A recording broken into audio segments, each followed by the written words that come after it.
Je m'appelle Nicolas Guéguin, je suis professeur en sciences du comportement à l'Université de Bretagne Sud. Donc je suis enseignant dans des filières plutôt commerce, marketing, ressources humaines.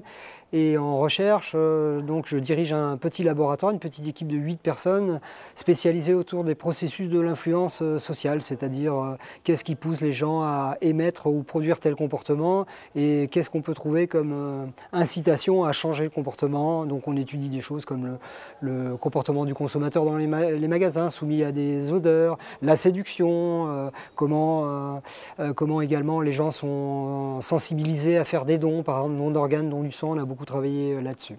Alors la conférence va porter sur les processus de séduction qui sont à l'œuvre entre les hommes et les femmes. Et c'est un instant assez particulier de la séduction qu'on va étudier. C'est les 2-3 premières secondes, c'est-à-dire celle de la rencontre et le moment où eh bien, la rencontre va partir sur une valeur positive, c'est-à-dire que la chose ira certainement plus loin, ou alors elle va s'interrompre. Donc c'est cet aspect de la séduction qu'on va voir principalement ce soir. Je vais aborder beaucoup d'aspects de la séduction, mais ceux qui me tiennent le plus à cœur et pour lesquels on fait des recherches personnelles. C'est un peu les petites choses de la vie quotidienne qui séduisent et c'est pour ça qu'on a envoyé nos étudiants obtenir des numéros de téléphone par exemple de filles en testant le fait d'avoir une guitare à la main. Est-ce que ça change l'obtention d'un numéro de téléphone d'une jeune fille, ou alors est-ce que le fait d'avoir chez une jeune fille un objet à ses pieds, un objet très particulier, par exemple je pense à une paire de rollers ou alors à un instrument de musique, est-ce que ça incite davantage les garçons à trouver le prétexte pour venir les voir? Et effectivement, on a des travaux qui ont montré que c'est le cas. Les garçons, ils commencent à parler des rollers et puis ensuite ils demandent est-ce qu'ils peuvent s'asseoir. Très bien, merci beaucoup d'être venus si nombreux. Je vois que si j'avais fait une conférence sur l'effet de la comptabilité analytique et des modèles analytiques sur la gestion des universités françaises, j'aurais 3 pélos, quoi. Donc effectivement, alors c'est l'époque, en plus vous savez que c'est l'époque où vont démarrer les activités de séduction, puisqu'il y a un effet de la période, incontestablement, le soleil a un impact. Alors on m'a dit que c'était pas scientifique, mais je vais essayer de vous montrer que même sous cette chose un peu difficile à décoder, que sont les processus de séduction. Pourquoi? Parce qu'on s'est jamais expliqué pourquoi quelqu'un nous a plu. On peut quand même avoir en tout cas une démarche un peu plus rigoureuse pour aller voir ce qui s'y passe.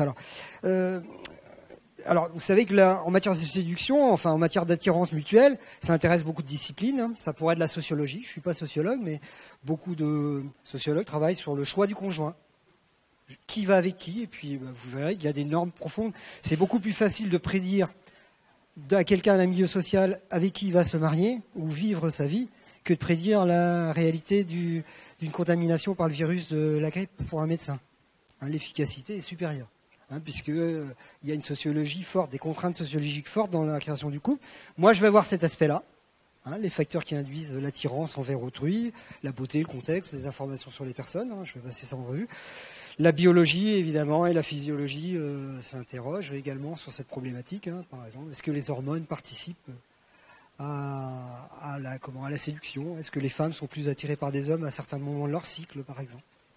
Eh bien, c'est vrai, effectivement, en période de fécondité, comme les petits oiseaux, eh bien, elles regardent plus à certains endroits des photos des hommes. Donc voilà. Alors, oui, tout se décode. Alors, effectivement, avoir une démarche rigoureuse dans l'analyse de la séduction, c'est pas facile parce que vous allez voir, il y a plein de facteurs qui parasitent notre travail. Pour le psychologue, mesurer ça, vous voyez, il y a des choses qui dépendent par exemple du moment. Regardez une étude qu'ont faite 2 camarades américains, qui a été reproduite il n'y a pas très longtemps, publiée par les mêmes personnes. Alors ils ont demandé à des hommes d'évaluer des femmes qui étaient présentes dans un bar. Bon alors, dites-moi là, comment vous jugerez les femmes ici ce soir? On pourra le faire, Allez, 1, pas terrible, 10, très belle en moyenne. Évaluation du cheptel, quoi. D'accord? C'est un peu ça. Ça s'appelle, d'ailleurs, c'est la méthode. Ça s'appelle la méthode d'évaluation du cheptel. Donc, c'est pas moi qui l'ai inventé. Donc, voilà, les gens donnent une note. Regardez à quel point les variables de contexte parasitent l'évaluation. Voilà, c'est en fonction de l'heure. Hop. Donc, ça veut dire quoi? Ça veut dire que pour les hommes, au fur et à mesure que le temps passe, ils vous trouvent plus belle. Pourquoi? Parce que Hein, d'accord? Hein, eh ouais, alcool aidant, ils perdent leur discernement, quoi. Alors, ah oui, oui, oui, oui, oui, oui, c'est les femmes ici, de manière générale. Alors, en fait, j'ai oublié de vous dire, l'étude n'a été faite qu'auprès de personnes qui ont soufflé dans un éthylomètre et qui n'avaient pas consommé d'alcool. Ah!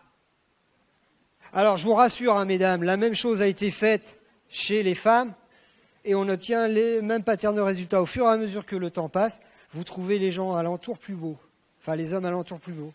Pourquoi? En fait, c'est un mécanisme très connu en psychologie, c'est l'effet de la rareté. Si je vous fais goûter un gâteau dans une boîte où il y en a 50, vous le trouverez moins bon que si vous mangez le dernier. Eh ben, c'est un peu la même chose. Au fur et à mesure que le temps passe, oh la vache, comment je vais finir ce soir? Toute seule ou tout seul. Et donc, on finit par trouver plus attrayant des choses. Hein. La Fontaine en a parlé d'ailleurs. Hein, le héron, c'est la même problématique. C'est la même problématique. D'accord? C'est l'effet de la rareté. Voilà pourquoi on a des lendemains qui déchantent, quoi. Hein, oh là là, oh là là, oh là là, oh là là, bah oui. Il était 1h moins 5, ça allait fermer, je me suis précipité, quoi. D'accord? Vous voyez le truc? Bah ça, c'est une influence du contexte. La personne n'a pas changé, mais l'heure a changé. L'heure a une signification pour les personnes. Hein. Ce soir, il ne se passera rien et on est moins regardant. Hein. Et puis comme ça marche à la fois pour les hommes et pour les femmes, les incompatibilités se connectent. Voilà. Hein. Donc voilà. Alors, vous voyez, les comportements de séduction, vous allez voir, hein, c'est des observables. J'ai pris cet exemple, voilà, on peut mesurer des choses, voir que des variables de contexte nous influencent. Hein. Alors, je rappellerai, hein, je vais présenter quelques recherches que je fais, mais je ne suis pas spécialisé en fait sur la séduction. Hein. C'est le paradoxe en fait. J'en fais quelques-unes chaque année. D'ailleurs, c'est pas moi qui vais draguer les filles dans la rue. Hein. Autrement, ils appelleraient les flics. Hein. Ah, y a un député là dans la rue qui est en train de draguer des filles. Il n'est pas normal. Mais bon, j'envoie mes étudiants parce qu'ils doivent expérimenter des petites choses comme ça pour obtenir des numéros de téléphone. Et en fait, vous voyez, vous allez voir, il y a plein de variables qui vous influencent. Alors que la personne reste constante, mais vous pouvez être influencé par plein de paramètres. Donc ça, on peut le mesurer, puisque ce sont des comportements. Et vous allez voir que on croit que la séduction, c'est quelque chose... Ah non, ça ne pouvait être que lui. Et non, en fait, il y a énormément de facteurs. Mon chéri, tu n'es qu'un hasard. Tu n'es qu'un hasard. D'accord? Voilà, il y avait un contexte. Alors, vous voyez, quand je dis que c'est les comportements, ça se mesure, danser avec un homme dans une boîte de nuit, regarder avec insistance une femme, échanger des regards, des sourires, donner son numéro de téléphone. Tout ça, c'est des choses qui traduisent un intérêt de elle pour lui et de lui pour elle. D'accord? Donc, on peut mesurer ces choses-là. Hein. Et j'en vois, mais on en voit les étudiants ou d'autres collègues, on voit ça. Puis d'ailleurs, si vous regardez sur YouTube, aujourd'hui, beaucoup testent des choses et filment. Alors, il faut se méfier aussi un petit peu des idées reçues aussi en matière d'amour. Hein. Ça, c'est des questions qu'on pose souvent. À quel moment avez-vous réalisé que vous étiez tombé amoureux de l'autre? Alors, c'est pour des couples hétérosexuels. Hein. Donc, lui ou elle. Alors, normalement, pour les journalistes, c'est toujours les femmes qui sont fleurs bleues. Qui tombent amoureuses avant. En réalité, non. Regardez, ça a été reconduit récemment et voilà les données. Enfin, 20% des hommes estiment qu'ils se sont sentis amoureux à la 4e rencontre, alors qu'il n'y a que 15,8% des femmes. Elles attendent. Et pourtant, elles comprennent tout aussi vite. Alors, au bout de 20 rencontres, 30% des hommes ont admis ne pas s'être encore sentis amoureux, 43% des femmes. En fait, ces résultats-là, et c'est pour ça qu'on dit d'ailleurs que ce sont les hommes qui sont plus fleurs bleues, ces résultats-là relèvent d'une théorie qui est une théorie évolutionniste. Comme les femmes prennent plus de risques, si elles se trompent, il faut qu'elles soient sûres. Et pour être sûres, il faut attendre. Et donc vous attendez. Et lui, il croit qu'il est déjà amoureux, mais elle attend. Elle attend la 78e millième rencontre pour dire oui. Vous voyez? En fait, tout ça pour vous dire que derrière des données, on essaie de trouver la théorie explicative. La théorie, c'est essayer d'expliquer pourquoi on a ces différences. Hein, vous voyez ? Alors voilà, finalement, ce sont les hommes qui sont fleurs bleues. Hein, et dans de nombreux pays, c'est ça. Donc vous voyez, on nous traite de non romantiques, c'est pas vrai. Hein, on se restreint en fait, à cause des femmes. Alors, beau, riche, intelligent, plein d'humour, tendre, tolérant, altruiste.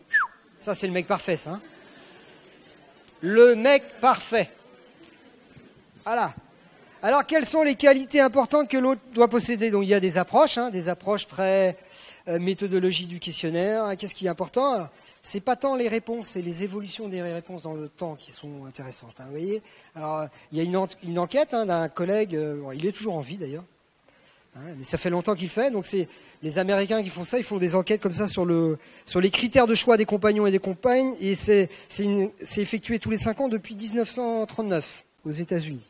Hein, donc c'est financé par un fonds qui permet d'effectuer ça. On voit qu'il y a des choses qui changent. Vous voyez, par exemple, des paramètres comme la santé. Autrefois, dans les années 40, donc la génération de vos grands-parents, enfin pas pour tous, je voyais les jeunes. C'était en 5e position. C'est moins important aujourd'hui. D'accord? La chasteté. 10e position dans les années 40. Dernière position en 96. Et ça revient. Voilà. Il y a des choses qui changent comme ça. Hein, des paramètres qui changent. L'apparence physique, pas d'importance. Dans les années 40-50. Hein, voilà. Vous pouvez aller avec n'importe quoi. Hein? Elle est devenue importante et puis là, elle retombe. Donc, vous voyez, hein, si vous n'êtes pas beau, il suffit d'être patient.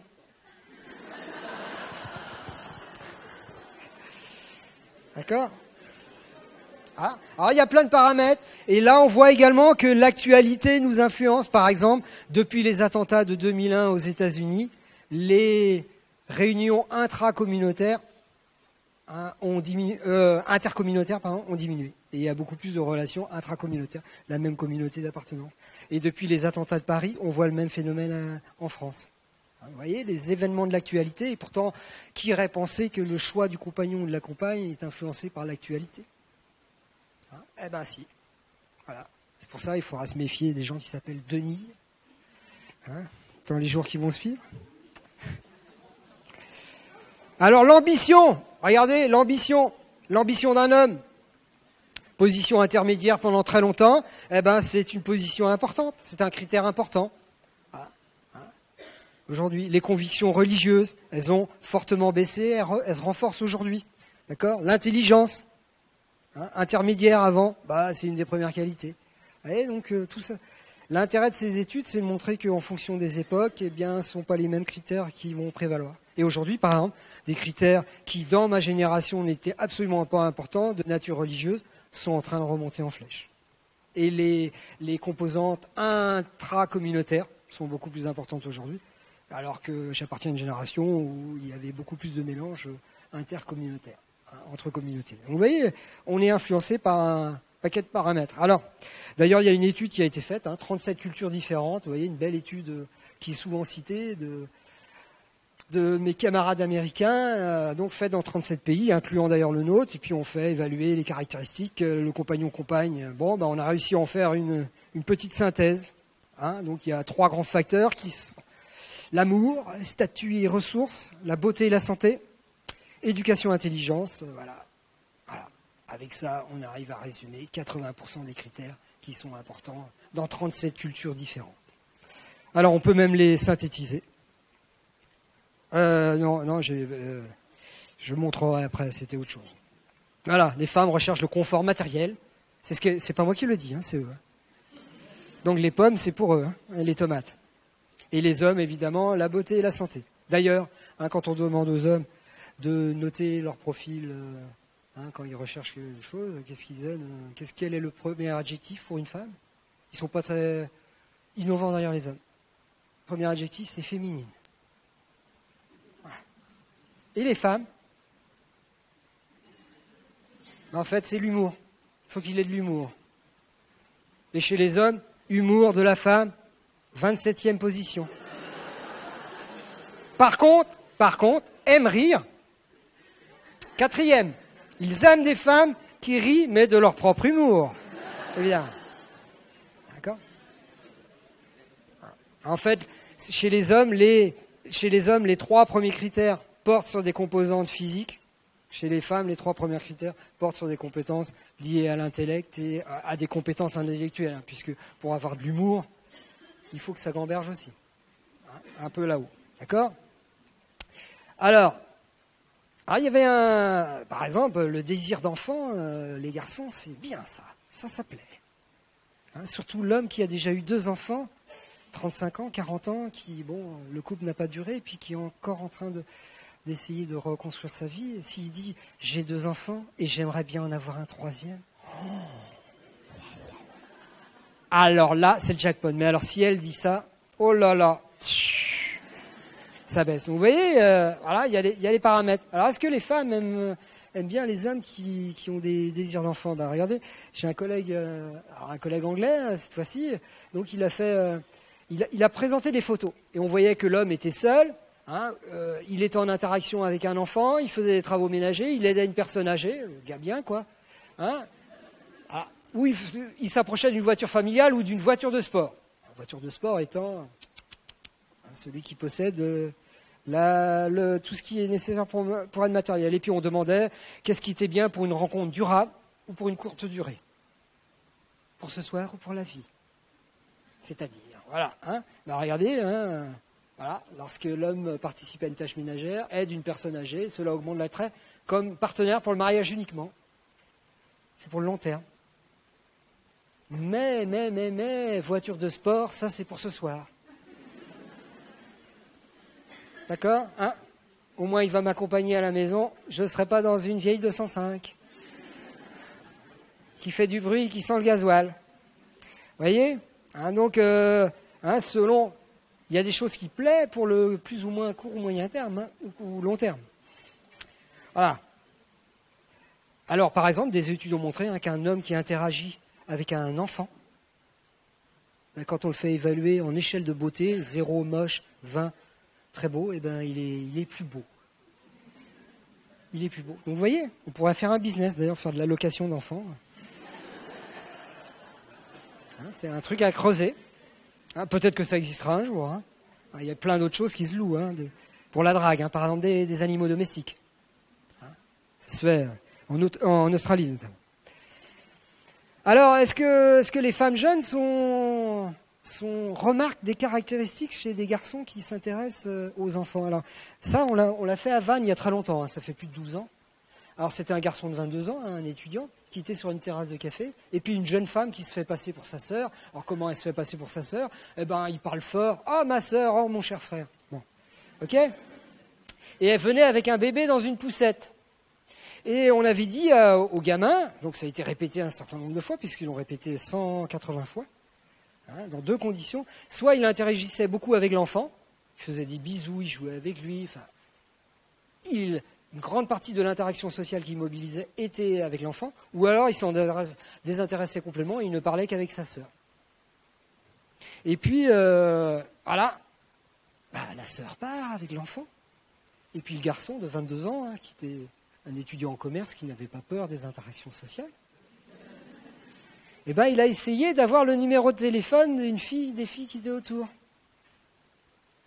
Alors normalement, plein de gens me disent, oui, mais les jeunes femmes, ça ne les intéresse pas, les jeunes hommes qui s'intéressent aux enfants, d'autres critères à ce moment-là, ben oui, mais regardez, il n'empêche que quand il a eu des faibles interactions, hein, on a atteint à peine les 10% d'acceptation de donner le numéro de téléphone, on est passé à 43%.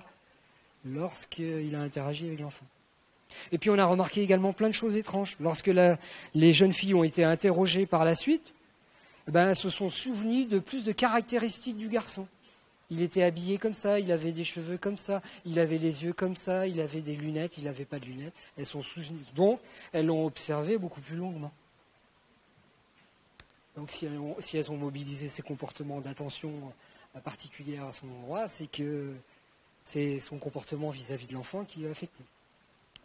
D'ailleurs, d'autres études ont montré que dès l'âge de 16 ans, les jeunes filles déjà repèrent beaucoup plus rapidement un autre adolescent qui a souri à un enfant dans la rue. Donc ça veut dire qu'elles sont toujours en vigilance. Hein. Alors évidemment, elles ne le contrôlent pas comme ça. Il faut absolument que je repère un mec qui sourit aux enfants. Non. D'accord, hein, on est équipé de processus automatiques, hein, heureusement. Hein. D'ailleurs, vous êtes là, vous n'êtes pas en train de penser à expirer, respirer. Hein. Ben, c'est pareil pour d'autres choses. Hein. C'est comme en voiture. Hein. Quelquefois, vous avez fait 100 km, vous ne vous souvenez même pas de toutes les étapes. Et pourtant, vous avez conduit pendant 2 heures. Vous avez fait plein de choses et vous n'avez pas tué des gens qui marchaient sur le bord de la route, etc. Plein de choses et pourtant vous n'en souvenez pas. C'est pareil, on a des automatismes, mais même nos automatismes sont pilotés par des variables de ce type. Alors je vous ai dit, hein, c'est bien pour les hommes, pas bien pour les femmes. Hein. Voilà, là c'était des speed dating. Hein. On avait voilà. Hein, donc on mesurait pas mal de paramètres qui intervenaient, puisque en speed dating ensuite, lequel vous a plu le plus, pourquoi, d'accord. Et donc, comme c'était des hommes, vous voyez, tranche d'âge 32-33 ans en moyenne, donc qui avaient déjà un vécu, qui avaient des enfants, et je vous ai dit, hein, le top, voilà. Alors, la beauté du visage, c'est tout pour les hommes. Voilà. Je ne veux pas regarder tout le monde, mais voilà, à vous. Voilà. Alors, pour les femmes, c'est l'indice de masse corporelle. Hein, les hommes minces, ça plaît davantage. Eh ouais. Ah, ma chérie.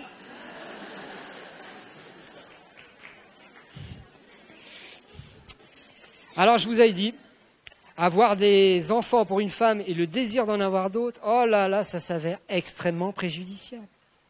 Ne jamais parler de ses enfants à un homme. Il part en courant. Par contre, si vous êtes un homme, parlez d'eux. Voilà. Vous voyez, hein, il y a des différences de fond entre, et pourtant on arrive à se connecter, hein, puisqu'on a fait des centaines de milliers d'années d'évolution. Hein, vous voyez, et d'ailleurs je vois pas mal de couples ici qui ont l'air heureux. D'ailleurs j'ai un collègue américain qu'on connaît et lui, donc, il a une technique infaillible, bien plus efficace que pour diagnostiquer la grippe, hein, puisque son efficacité statistique est supérieure au diagnostic de la grippe que produisent les médecins. Et eh bien, il prend des couples qui sont ensemble depuis 5 ans. Il les fait converser pendant 20 minutes au sujet d'une problématique qu'ils ont eue, d'un problème qu'a vécu le couple, et il est capable de prédire dans combien de temps ils divorceront. Avec donc une efficacité à 88%, alors que le bon diagnostic de la grippe, c'est 67%. Vous voyez, parce qu'il y a des gens... Vous voyez, voilà, donc voilà, être un peu plus âgé que la femme, ça c'est le top de l'attractivité pour un homme. Un peu plus âgé que la femme, être mince avec de hauts revenus et un bon niveau d'éducation, avoir des enfants et en vouloir d'autres. N'est-ce pas? Oui, bon, bah, s'il te plaît... Ça ne marche pas sur tous les paramètres. Ok? Et pour les hommes, bah, c'est simple. Voilà, il faut qu'elles aient un beau visage, tout simplement. Voilà. Voyez? Voyez? Voilà. Vous comprenez pourquoi dans la salle de bain, il y a plein de trucs de son côté, et puis moi, il n'y a pas grand-chose? Bah, c'est pareil ici. Regardez. Hein? Ok? Alors, ça aussi c'est marrant. Alors le non-verbal. Alors, vous avez tous entendu parler, il y a plein de gens qui disent « Ouais, 90% de la communication c'est du non-verbal », vous avez tous entendu, tout ça c'est du pipeau. Hein. En fait, on ne sait pas le mesurer, à quel point ça participe. C'est comme vous avez souvent entendu dire, on n'utilise que 10% de son cerveau. Oui, certains. Et ça se traduit d'ailleurs, ça se voit. Hein. S'il pouvait légèrement augmenter, mais... Bon, tout ça, c'est du pipeau, mais ça n'empêche pas d'essayer d'aller savoir si les codes non-verbaux participent quand même à nos activités relationnelles et notamment à la séduction. Et donc, j'ai ma belle camarade, Monica Moore. Hein. Et alors, elle est partie observer le comportement non-verbal des femmes parce qu'elle est partie d'un postulat qui se vérifie dans plein de cultures. Hein, c'est que les femmes, c'est pas elles qui se lèvent et qui viennent dire « Je peux m'asseoir ?» Hein, t'es tout seul ici? T'attends quelqu'un? Hein, t'es là? T'es ici? Ah non, non, normalement, c'est plutôt elles qui attendent. Alors on va dire, des gens disent, oh, c'est elles qui sont passives. Pas du tout. En fait, elles sont très actives. Pourquoi?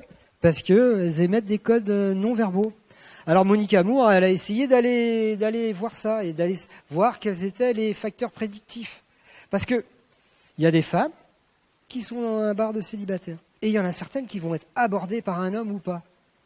Si on trouve des différences dans la production d'un comportement non verbal, on va en déduire que c'est un comportement de séduction. S'il n'y a pas de différence dans les taux, on va en déduire que ce n'en est pas un. Alors elle est partie faire ça, évidemment, grâce aux caméras. Ce sont des gentils étudiants en master et en thèse qui épluchent toutes les vidéos. Hein, voilà, pendant que nous, ben voilà. Hein. Voilà, ben c'est ça le job. Il faut souffrir d'abord, hein, pour avoir des postes. Et puis, voilà, elle est partie comparer la fréquence. Ben regardez, il y a des petites différences. Le regard de la salle à la cantonade, c'est pas un grand prédicteur. Balayé. Par contre, le sourire, la découverte du coup. Quand elle commence à faire ça, les gars,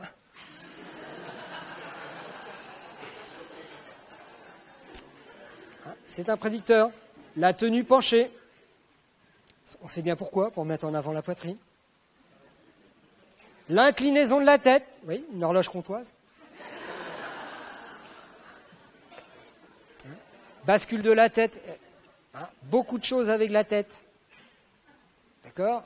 Ça, ce sont des prédicteurs. Vous voyez? Parce que si c'était pas des codes non verbaux pour signifier quelque chose à l'autre, on devrait avoir les mêmes proportions. On devrait avoir les mêmes proportions. Et c'est pour ça d'ailleurs que les hommes, quelquefois, il n'y a pas eu d'interaction verbale et ils disent à leurs copains, je sens que j'ai un ticket. Et pourtant, ils ne sont pas allés la voir, est-ce que je peux avoir un ticket? Eh ben oui.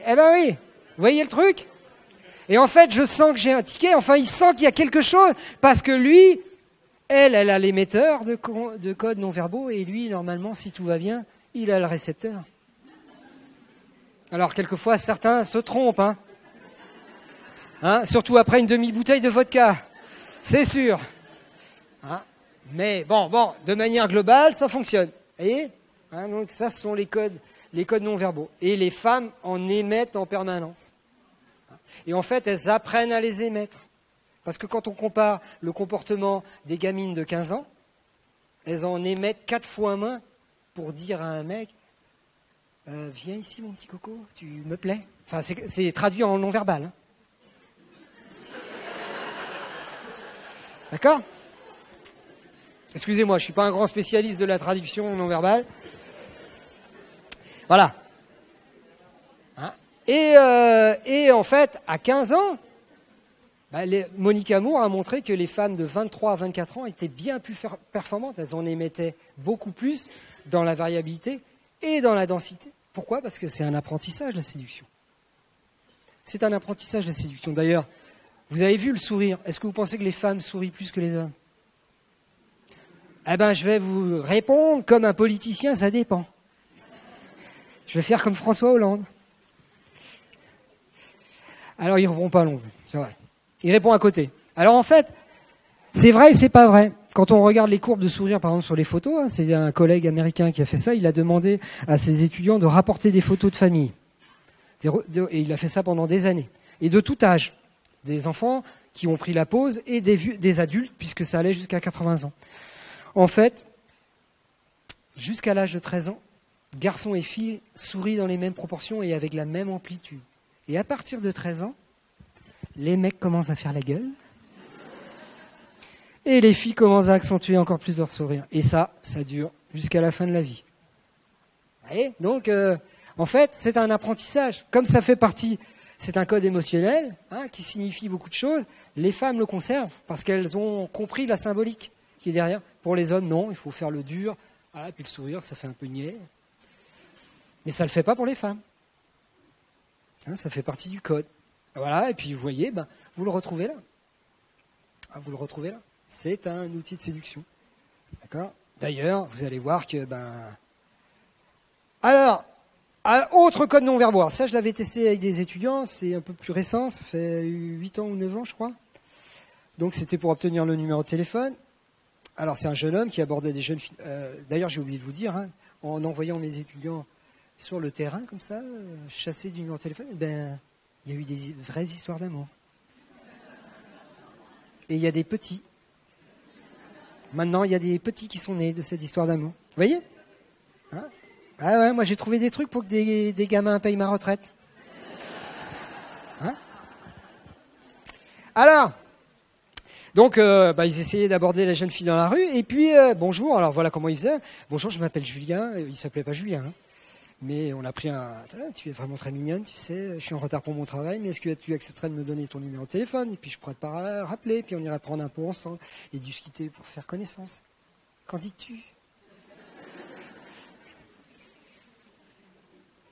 Voilà, et selon le cas, alors là, c'était l'homme qui produisait un comportement non verbal. En fait, il émettait un contact tactile. Il touchait la jeune fille pendant 1 seconde. Hein. Faut pas faire plus. Parce que les études ont montré que si ça dure plus, c'est l'effet différent. Subtil, hein. Pour ça, voilà. Hein. Et puis on a voulu voir si ça marchait. Alors, d'après vous, ça marche? Bah oui, j'en parlerai pas. Alors la deuxième expérience, c'était en boîte de nuit. C'était pour accepter de venir danser. Tu viendras danser.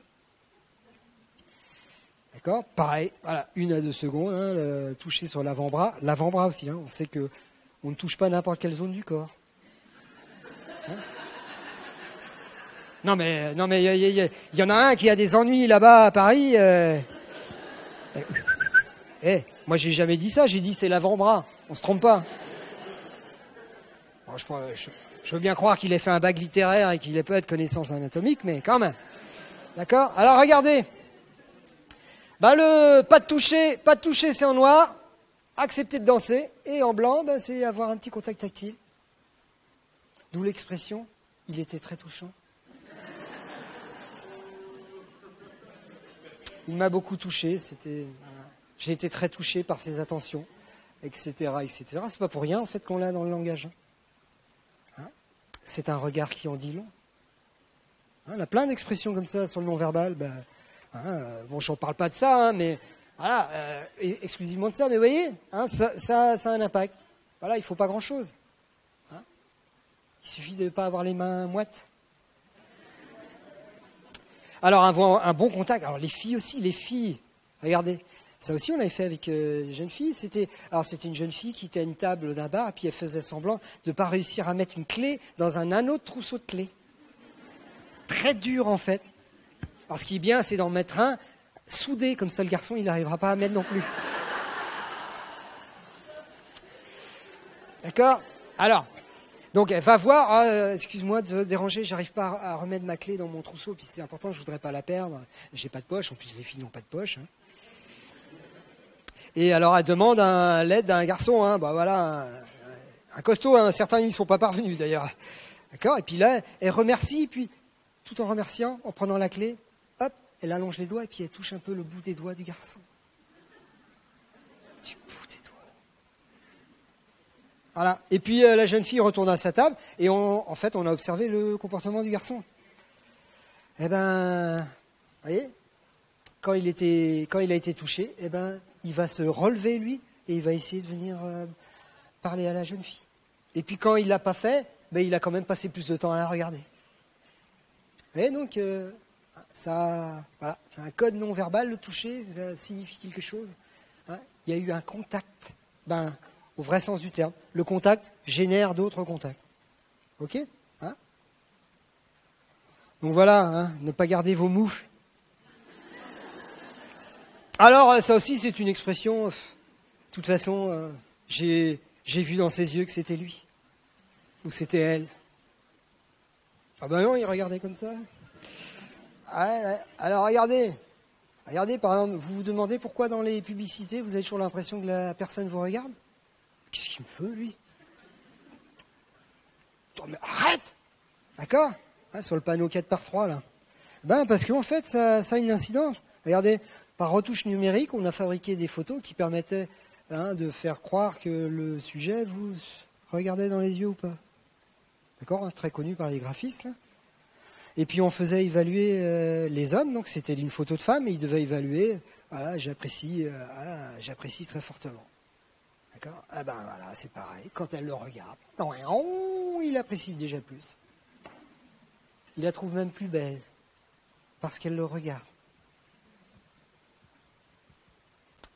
Vous voyez, il y a de ces paramètres qui sont de nature non verbale, et je le rappelle, hein, vous, mesdames, mesdemoiselles, c'est ce que vous émettez.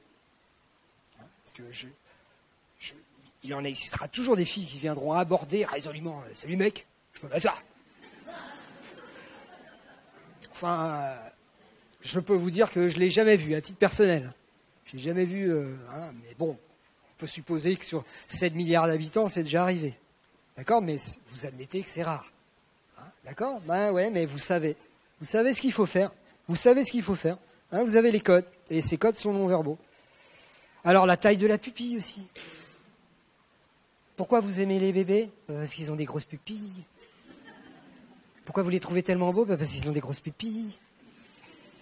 Alors regardez, hein, on a fait évaluer des photos d'hommes ou de femmes, et puis on a agrandi la pupille. Très facile hein, par les retouches. D'ailleurs, regardez bien maintenant les photos de femmes dans les magazines féminins et surtout les magazines masculins. Ça a été mis en évidence dans Marie-Claire, la taille moyenne des pupilles des filles était moins grande que dans Playboy. Pourquoi? Parce que Marie-Claire, c'est pour les femmes et Playboy, c'est pour les boys. Hein? Eh ouais, donc, est-ce que ça a un impact, ça? Donc, on a fait, évaluer, on a plus ou moins de dilatation pupillaire. Bah, regardez. Voilà. Les hommes qui jugent des femmes les évaluent plus favorablement au fur et à mesure de l'augmentation de la dilatation pupillaire.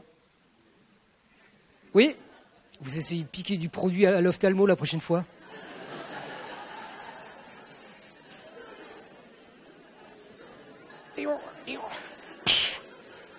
Salut! En plus, comme vous allez faire ça, il va se dire, mais... Voilà, pas d'effet chez les femmes. Quand un homme a une dilatation pupillaire, voilà, ça vous intéresse pas les gros matous. Tchoum, tchoum, tchoum, voilà. Vous voyez. Voilà d'ailleurs pourquoi, à une certaine époque, à Venise, les Vénitiennes se sont intoxiquées avec un produit, la belladone, qui dilatait leurs pupilles, et c'était évidemment un poison. Pour l'amour, pour la séduction, elles en sont mortes. Dans des conditions effroyables. Hein, vous voyez hein. Voilà, bon, maintenant on a des produits, donc c'est pour ça. Hein. Allez chez l'ophtalmo le plus souvent. Surtout que vous avez plus de problèmes de vue. Les femmes. C'est vrai, statistiquement, les femmes ont plus de problèmes de vue, puisque c'est un héritage. Nous, les hommes, chassant le gibier, la sélection a privilégié ceux qui avaient une excellente vue. Puisqu'on chassait bien le gibier, on le voyait de loin. Gros mammouth, 4 km. Moins important pour les femmes, puisqu'elles chassaient moins. Et évidemment, alors, bientôt ce sera lissé, ça, hein, parce que c'est plus un paramètre important de notre évolution. Mais il y a toujours des différences statistiques. Bon, les hommes ont d'autres défauts avec leur vue, ils veulent pas voir. Alors c'est quoi ça? Alors pareil, il y a un gars qui a essayé de voir si sur Internet, sur les sites de rencontres, si on retouche ou pas la photo en augmentant la taille de la pupille, parce que d'après vous, combien de photos sont retouchées sur Internet? Toutes, surtout celles des femmes. Les hommes mentent plutôt sur leur métier. Les femmes vont mentir sur leur âge. Elles vont donner des plus vieilles photos. Enfin, des plus vieilles photos, c'est-à-dire quand elles étaient plus jeunes. Compris. En fait, voilà. Mais bon, c'est normal, hein. C'est normal dans le... Bonjour, je m'appelle Nicolas. Bon, Céline? Céline, c'est ma femme, là, la belle brune, là. Si je commençais à énoncer tous mes défauts, oh là là là là, Je serais seul. Hein. Alors j'ai décidé d'énoncer que mes qualités. Ah, vous faites pareil. Ah, vous n'allez pas mettre les conditions nécessaires pour vous rendre moins attrayant ou moins attrayante. Hein, logique, hein. Ok. Alors, on a mesuré la durée de la visite et puis le nombre de contacts reçus. Voilà, pareil, on avait fait ça, une étude qui a été faite sur des jeunes femmes qui avaient mis ces fameux produits ophtalmiques qui dilatent la pupille. Et puis on a vu le nombre de garçons qui ont tenté de les aborder. Ben, voilà. Donc ça c'est la latence. Voilà, les pupilles agrandissent, ben, ils sont plus nombreux à venir. Ça plaît. Ça plaît. Donc voilà, à vous de trouver les trucs. Hein. Il va falloir faire, ou si vous ne voulez pas les produits ophtalmiques, hein, vous pouvez faire en permanence, hop, lunettes de soleil, je les enlève d'un coup, hop, hop. Hein, c'est une autre façon de faire, mais bon, faites gaffe quand même, quoi. Ça, si la personne vous observe depuis un moment, elle va se dire, oula, qu'est-ce que c'est que ça, là, hein, vous voyez. En tout cas, voilà. Et ça ne marche pas. Par contre, c'est un paradoxe, quand des garçons et des filles évaluent la beauté d'un bébé, c'est celui qui a la plus forte dilatation pupillaire qui paie davantage. Et là, il y a consensus entre les hommes et les femmes. Mais quand c'est entre séduction entre adultes, eh bien, ça ne plaît que les yeux dilatés des femmes. Voilà.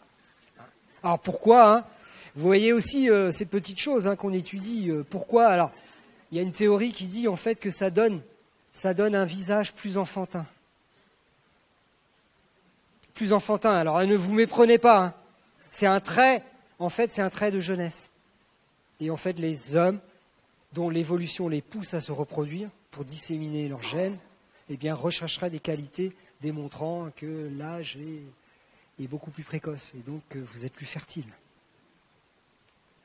Alors, bon, c'est une théorie, hein. C'est une théorie, c'est très difficile. Ouais. C'est une d'ailleurs des difficultés de ma discipline par rapport aux sciences physiques. Hein. On ne peut pas contrôler. Très difficile, on constate quelque chose, on essaie de l'expliquer. Hein. En tout cas, voilà. S'agissant de la dilatation pubillaire, ben c'est un trait qui plaît davantage aux garçons. Hein. Voilà. D'ailleurs, il y a des produits qui sont vendus. Hein. Ce sont les Américaines qui les utilisent beaucoup et elles se dilatent assez fréquemment leurs pupilles pour se rendre plus belles et plus attrayantes. Voilà. Hein, d'ailleurs, hein, c'est un cadeau très offert aux États-Unis, hein, les soins esthétiques pour les femmes. Hein, d'ailleurs, aujourd'hui, chez les plus de 16 ans, c'est les prothèses mammaires qui sont les plus demandées. Vous voyez, hein. Alors que les hommes, ils ne cherchent pas encore à modifier trop leur physique, ça viendra, je pense. Hein. Et quand c'est pour modifier leur physique, c'est pour d'autres choses. Ça ne se voit pas tout de suite. Si vous me permettez l'expression. Hein, voilà. Je n'ai rien dit, hein, parce que je me méfie. Je me méfie avec ce qui se passe en ce moment. D'accord ? Alors, quand on sourit, est-ce que ça change la perception qu'on en a de la personne ? Alors, on a demandé à des gens de prendre trois types de poses. Sourire fermé, donc étirement des lèvres sans ouverture de la bouche. Sourire haut, lèvres tirées, mais ouverture de la lèvre du haut dévoilant les dents supérieures. Et puis alors là, le grand sourire. Grand sourire, voilà. Je connais quelqu'un d'ailleurs qui a un très beau sourire. C'est une aptitude sociale qu'elle possède, incontestablement. Bon, alors, hop, voilà, la même personne, le même visage, qui sourit plus ou moins. Et puis voilà, on mesure simplement l'attrait physique à l'aide d'une échelle, pas du tout beau, très beau. Coché de 0 à 20, comme la note de bio en terminale. Bon ben voilà, plus vous souriez, plus vous êtes beau. Et pourtant, ouais. Et d'où l'expression d'ailleurs. Ah ben ça y est. Quand je vous dis qu'il y en a toujours une pour casser la baraque. Voilà. C'est d'ailleurs le mot le plus prononcé, ça dépend. Voilà. Ça dépend des dents. Mais vous avez raison. Là. Non, là c'était des belles dentitions. Hein. Oui, on n'a pas pris... je sais pas qui. Alors, voilà. Ah, oui. D'ailleurs, souris si t'es pas beau. C'est une expression. Hein, souris si t'es pas beau, ben, On a raison. Plus on sourit, plus on est beau. Hein, plus on sourit, plus on est beau. Et donc les femmes sourient beaucoup parce que ça renforce leur attrait. Hein, puisque les hommes sont très à cheval sur les composantes physiques. Hein, d'ailleurs, il y a plein de choses. Hein. On a fait ça l'année dernière. On voyait bien, vous faites des petits bruits, et puis tout de suite, si c'est des trucs un peu particuliers, comme les talons qui marchent, cling, ils essaient de repérer d'où ça vient. Ah, c'est presque un réflexe d'ailleurs. On pourrait même faire l'étude en disant « t'essaies de te contrôler ». Il ferait quand même... Vous voyez ? Je suis sûr, on ne l'a pas fait, hein, mais... Vous voyez ? Vous savez, il y a plein de processus comme ça, surtout les automatismes, c'est très difficile de les contrarier. Hein. D'accord ? C'est très difficile de les contrarier. Ah ben là, regardez. Vous voyez, quand vous faites du stop en solitaire, vous faites du stop, c'était sur la presqu'île du Rhys, vous voyez, on n'est pas loin. Puis les étudiants faisaient du stop, alors on leur avait dit de sourire, pas sourire en regardant le conducteur dans les yeux. D'ailleurs, est-ce que les automobiles s'arrêtent plus quand on les regarde dans les yeux ? Alors, est-ce qu'ils aiment ça ? Non. Ils disent qu'ils n'aiment pas ça. Par contre, quand on les regarde, ils s'arrêtent plus. Alors, on a été voir le taux d'arrêt des hommes selon que c'était un jeune homme ou une jeune femme qui souriait ou pas. Bon, là non plus, il n'y a pas de photo. Hein. Il n'y a pas photo quand c'est un compère homme. C'est même pire. Non, excusez-moi. Il y a une petite évolution, mais alors chez les femmes, tout de suite, et tout ça pour vous dire que c'est un processus automatique. On est sur la presqu'île du Rhys. C'était d'ailleurs avant que ça passe à 70. On est à 90 km/h. 90 km/h. Alors, elle est en train de me sourire. Et puis donc, ça signifie que... Alors, le gars, ça y est, il est déjà à Sarzeau. Hein. Alors, tout ça pour vous dire qu'en fait, le temps de décision est inférieur à la seconde. Donc, il faut des processus puissants, des processus installés de manière automatique. Hein, peut-être depuis la nuit des temps, ou en tout cas par capitalisation évolutionniste. Qui fait que voilà, ça marche. Et évidemment, quand on mesurait le taux d'arrêt des automobilistes femmes, aucun impact. Par contre, chez les hommes, il y a d'autres facteurs. Hein.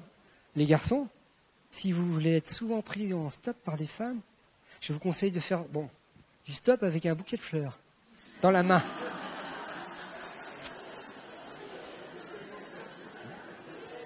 Alors ça, on l'a testé. Ça fait pas si longtemps que ça, hein, Jordi, ça doit faire 3-4 ans. Hein. Et taux d'arrêt, alors vous allez lui dire pourquoi ? En fait, moi je pense que j'ai l'explication. C'est parce que quand une femme tient un bouquet, on l'avait fait également avec une autostoppeuse, quand une femme tient un bouquet de fleurs, tiens, elle a un bouquet de fleurs. C'est certainement pas pour l'amour. C'est pas pour l'amour. Elle va certainement voir quelqu'un, une copine. Elle est invitée à manger. Une femme n'offre pas des fleurs à un homme. Hein ? Eh non.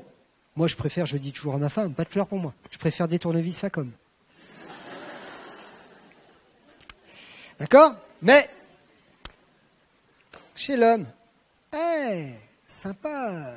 Alors déjà, plus d'hommes se sont également arrêtés. Quand c'était l'homme qui tenait le bouquet de fleurs, il doit avoir une histoire sympa, peut-être amoureuse, ça va être sympa. Vous savez que les automobilistes sont très sensibles à la vision de l'amour. On l'a fait il y a un mois, hein, quand on avait 2 stagiaires au laboratoire qui venaient de Rennes 2. Ils faisaient plein de petites expés, et l'une d'elles, j'ai eu une petite idée, je leur dis, ça vous accepteriez de le faire ? Ils se connaissaient pas, hein, ils n'étaient pas copains, ils n'étaient pas amis. Et puis ils ont accepté d'aller traverser 600 fois ou 1000 fois, je crois, le passage Clouté pas loin. Selon le cas, ils traversaient tous les deux, ils se tenaient pas ensemble, ils se tenaient par la main ou ils se tenaient comme ça. Et quand ils étaient en amoureux, il y avait plus de voitures à s'arrêter. Je regardais passer l'amour. Vous voyez ? Et paradoxalement, je vous ai parlé des fleurs bleues tout à l'heure, eh bien, ce sont les hommes qui se sont encore plus arrêtés. C'est beau l'amour qui passe. Hein, vous voyez ? Eh ouais, hein, on n'imagine pas ça. Alors, regardez. C'est quoi ça ? Ah oui, qu'est-ce qui est le plus important, le regard ou le sourire, mesdemoiselles ? Eh ben, les deux. Alors, Alors voilà, c'est une étude, on a demandé à une jeune femme assez belle, j'avais vu la photo d'ailleurs. Et enfin, c'est juste de l'analyse en tant que chercheur.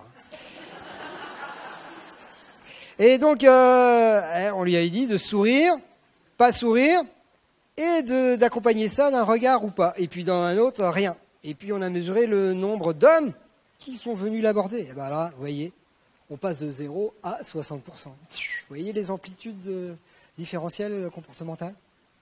Et ce qui est le plus puissant, hein, c'est quand même voilà, la conjonction des deux. Parce que c'est là qu'il va y avoir une petite activation dans la tête. Ça arrive hein, chez les hommes. Oh, il est là, tic tic, un sourire, tic tic, regarde, oh là là là là. Qu'est-ce qui se passe, ça, Nico? Qu'est-ce qui se passe? Ben, oh là, j'ai un ticket. Ça y est, j'ai un ticket. Française des Jeux, c'est bon. Et là, ben voilà, et ils savent que les codes sociaux attendent que ce soit eux qui viennent aborder. Et comme elle va être de toute façon très avenante, sympa, même si son entrée en matière n'est pas terrible. Quand j'avais votre âge, j'avais une technique pour arrêter les filles dans la rue. Parce que j'avais compris que physiquement, j'étais mal barré, moi. Donc il fallait trouver des trucs. Alors, je suivais une fille dans la rue comme ça, et plutôt que de lui dire bonjour, tu marches? Je lui dis, c'est peut-être pas la bonne technique, comme ils ont les copains. Enfin, alors, j'abordais la fille, et puis je lui disais comme ça, excuse-moi, est-ce que tu crois qu'il existe une réalité sociale indépendamment des jugements qui la structurent?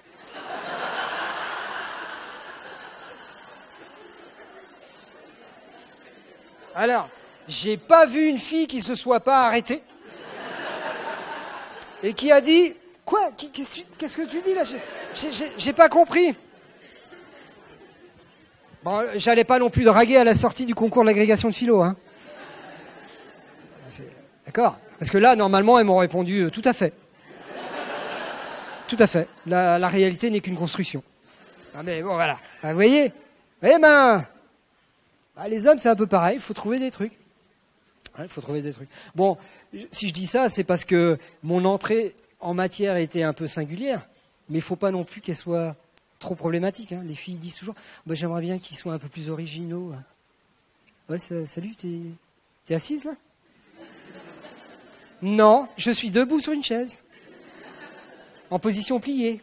Ah, pardon. Non. Hein, mais en fait, quand les mecs sont un peu trop originaux, en fait, ça plaît pas. Il y a une certaine marge, hein, et c'est compliqué. Vous verrez d'ailleurs tout à l'heure que mes étudiants ont essayé la technique la plus naze du monde, et ça a marché. Alors, ça aussi, on avait testé ça avait été testé à Vannes, je me souviens. Et donc, une jeune fille, elle avait l'instruction de sourire ou pas à un garçon, et puis d'aller s'asseoir à une table, où elle se trouvait seule. Et puis ensuite, elle faisait semblant de lire un magazine. D'accord? Et puis, les garçons ne sont pas venus l'aborder, mais ce qu'on regardait, c'est le temps qui passait. Parce que comme ils ont reçu un sourire, mon hypothèse était, oh là là, pré-déclenchement du ticket. Et donc là, il se dit, est-ce qu'il va y avoir compostage ou pas? Et pour vérifier ça, il va surveiller si elle lui renvoie pas d'autres signaux. Alors donc, il va la regarder plus. Eh ben, c'est ce qu'on a observé. Il a regardé beaucoup plus quand elle avait souri une seule fois au préalable, pour vérifier qu'il n'y avait pas un nouveau sourire ou un regard qui venait. Et si là, il y avait, hop là, ça y est. Grattage. Voilà, j'ai gagné. Vous voyez le truc, hein, ils ont besoin de se faire confirmer, parce que ça peut être incident, hein, elle a souri parce que c'est quelqu'un de sympathique qui sourit. Il y a des gens comme ça qui sourient à beaucoup de gens, hein, qui sont sympas. Et puis là, il vient se faire confirmer, donc pour confirmer, il est obligé de la regarder. D'accord? Et puis lui, il ne savait pas évidemment que nous, on comptait le nombre de regards. Allez, un seul sourire. Ah oui, alors là aussi, ça c'est pour les garçons, vous voulez trouver des lieux propices à la séduction. Eh bien, il faudra attendre la Toussaint, messieurs. La fête foraine. Je vais vous dire pourquoi. Ah bah ça y est. Non. Oui, il y a les bouquets de fleurs. Mais normalement, les chrysanthèmes, c'est pour la belle-mère. Hein.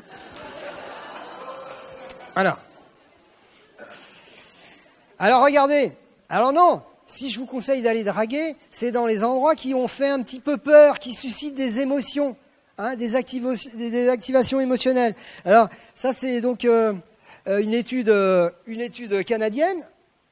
On a abordé des gens qui venaient de traverser un pont qui était en dur, ou avec des planches en bois suspendues, avec des petits liserés où on voyait le fond, là, 50 mètres plus bas.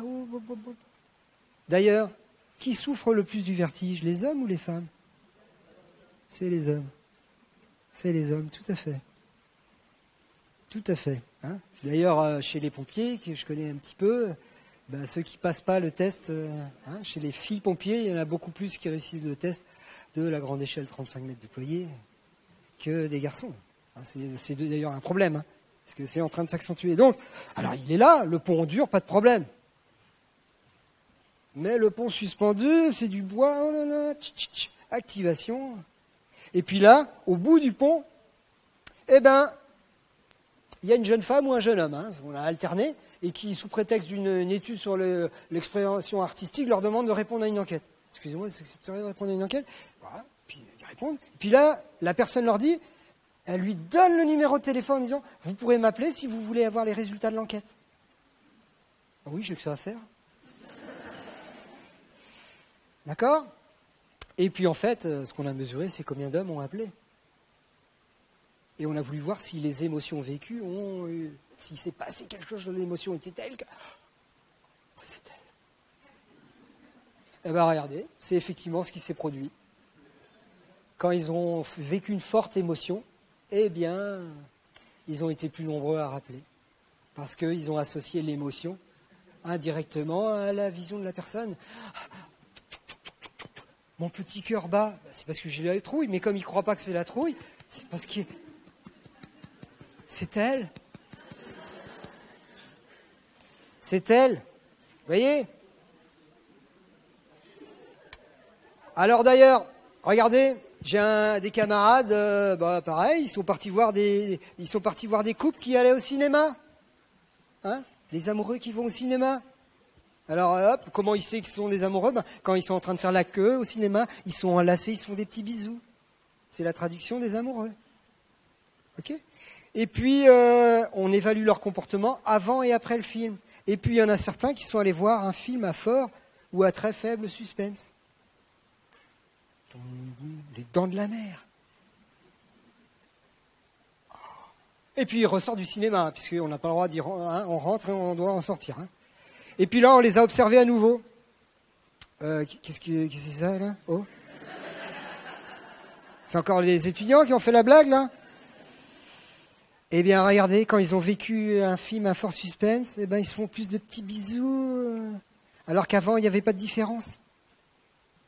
Ils ont vécu quelque chose d'émotionnellement fort, eh ben, ils se rapprochent encore plus. Tu vois, tu veux toujours aller voir La croisière s'amuse, mais non. C'est Stephen King.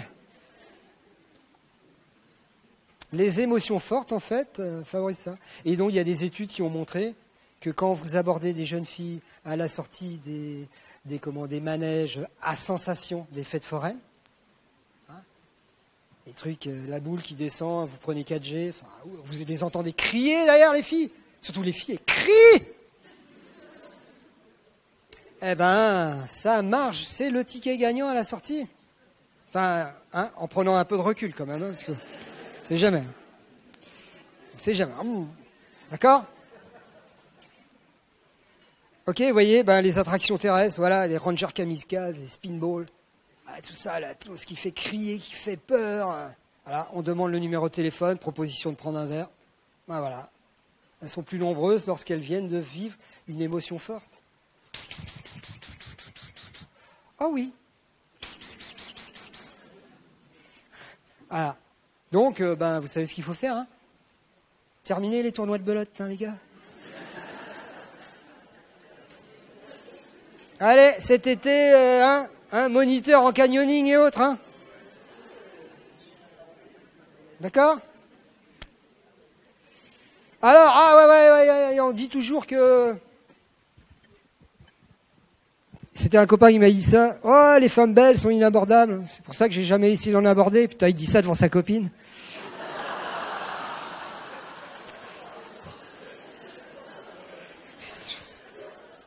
C'est limite quand même, hein. C'est pas sympa, je dirais même. C'est un peu bête. Alors, en fait, est-ce que c'est vrai? Parce qu'en fait, beaucoup d'hommes pensent ça. Et pourquoi ils pensent ça, en fait? En fait, c'est une rationalisation. C'est une rationalisation. Si ils pensent ça, si en fait, ils n'aiment pas vivre l'échec, les hommes. Alors, ils disent, bah, elle est belle, donc je prends un râteau. Et donc, en fait, est-ce que c'est vrai? Ah, il y a un gars, il a demandé parce que toutes les enquêtes ont montré, hein, avec elle, oh non, je vais prendre un râteau. C'est pas comme ça qu'il faut faire. D'ailleurs, moi, j'ai lu cette étude-là dès l'âge de 15 ans. Et comme je savais que les autres pensaient ça, je n'allais baratiner que les belles. Voilà. Eh ouais, il faut faire comme ça. Alors, est-ce que c'est vrai? Est-ce que c'est vrai? Alors, bah, qu'est-ce qu'ils ont fait, mes camarades? Eh bien, ils ont pris des très belles femmes, hein, puisque c'était des mannequins. Ils les ont mis dans les bars. Hein. Et en fait, on leur a pas dit que c'était pour la drague, on leur a dit d'aller dans les bars. Et en fait, les belles femmes, elles acceptent plus le contact. Vous savez pourquoi? Parce qu'elles en reçoivent moins. C'est comme tous les hommes pensent qu'ils vont... Si tous pensent qu'ils vont prendre un râteau, personne ne vient. Et la grand-mère qui dit, mais une belle fille comme toi, toujours toute seule. Bah oui, mais...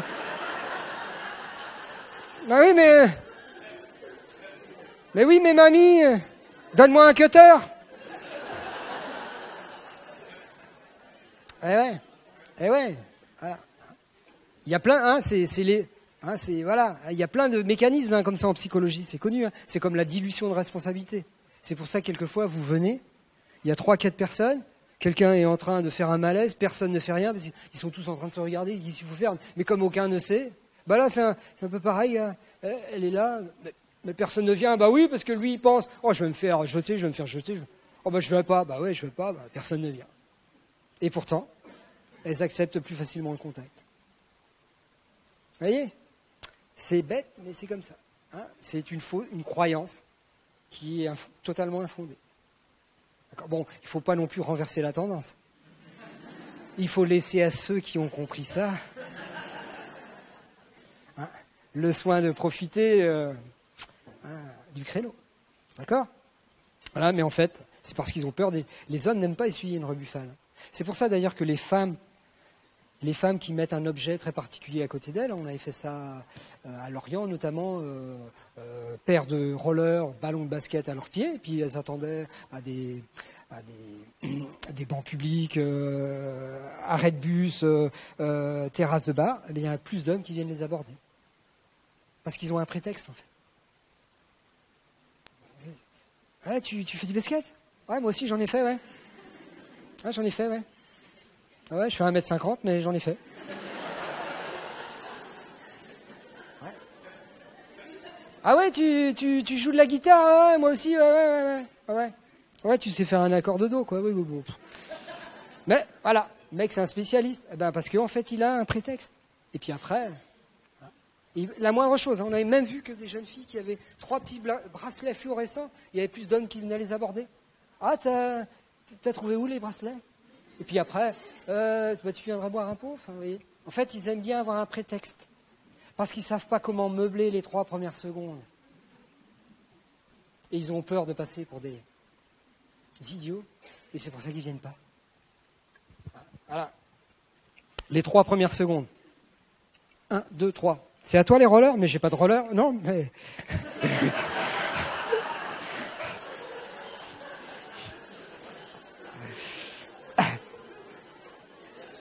Alors, haute théorie, le physique c'est important pour les hommes, c'est moins pour les femmes, est-ce vraiment sûr?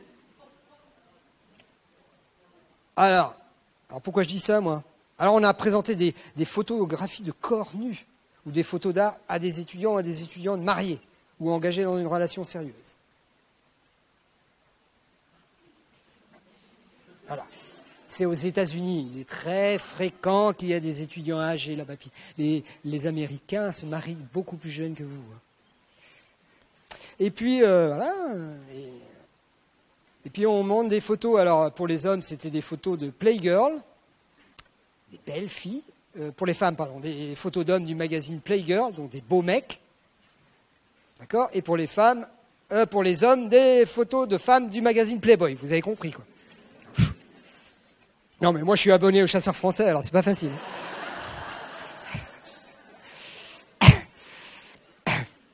Alors, qu'est-ce qui s'est passé ensuite? Donc, il regarde. Elle regarde.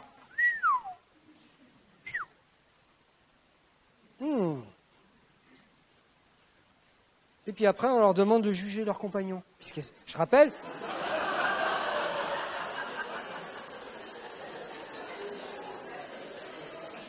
Alors, là, elles viennent de voir des beaux mecs, et puis avec les corps sculpturaux mis en valeur.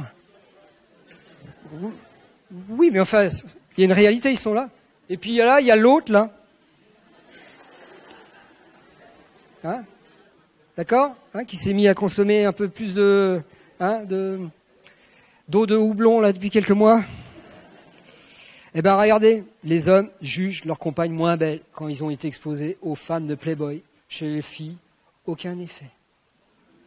Oh, mon gros nounours, t'as des grosses poignées d'amour, mais je t'aime quand même.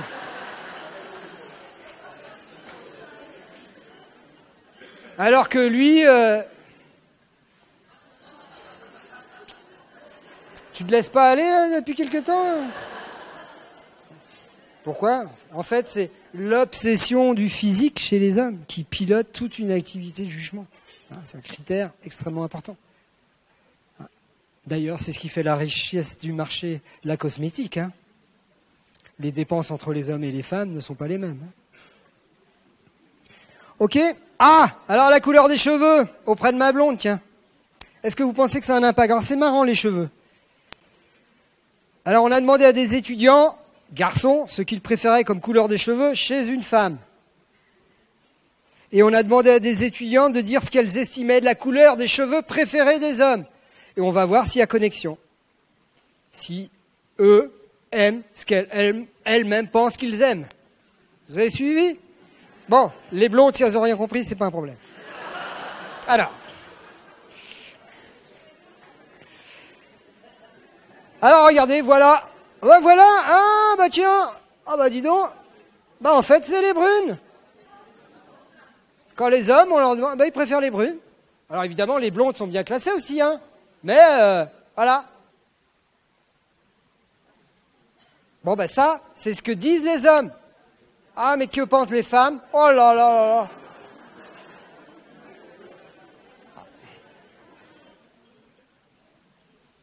Et évidemment, vous avez compris pourquoi c'est la couleur, le changement de couleur le plus fréquent.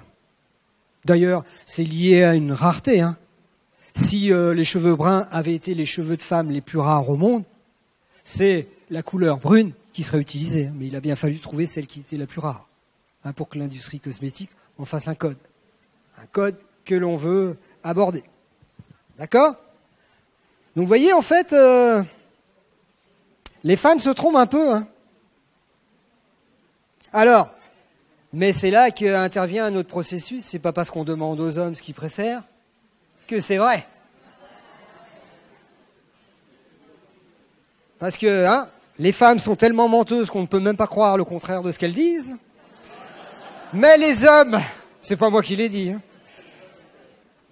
C'est Guitry. Alors, ben oui, mais vous allez voir que en matière comportementale, et on revient à ma presqu'île de Ruisse. Suivez mon raisonnement. Alors on avait demandé, on a vu d'ailleurs pour ces études-là des perruques de professionnels, mais obtenues par l'entremise de parents d'étudiants, d'un étudiant en commerce dont le papa et la maman faisaient commerce de ce type de perruques. J'étais bluffé d'ailleurs par les qualités. Ça valait, j'aurais jamais imaginé que ça coûte ce prix-là d'ailleurs. On a fait. stop. Puis on changeait, on alternait les perruques. Et puis on a mesuré le taux d'arrêt des hommes et des femmes.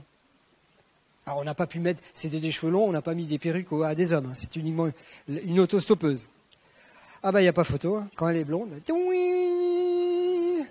Roger, Roger. 6 secondes première. Voilà, tout ça à 90 km/h. Et évidemment, c'était la même personne, les mêmes habits. Enfin, vous connaissez le truc, toutes choses étant égales par ailleurs. Ok? Ah ouais, ben les brunes comptent pour des prunes, quoi. Allez, ils disent qu'ils préfèrent les brunes, mais enfin, quand ils voient une blonde. Ding, ding, ding, ding. Hein? Alors, pourquoi les blondes?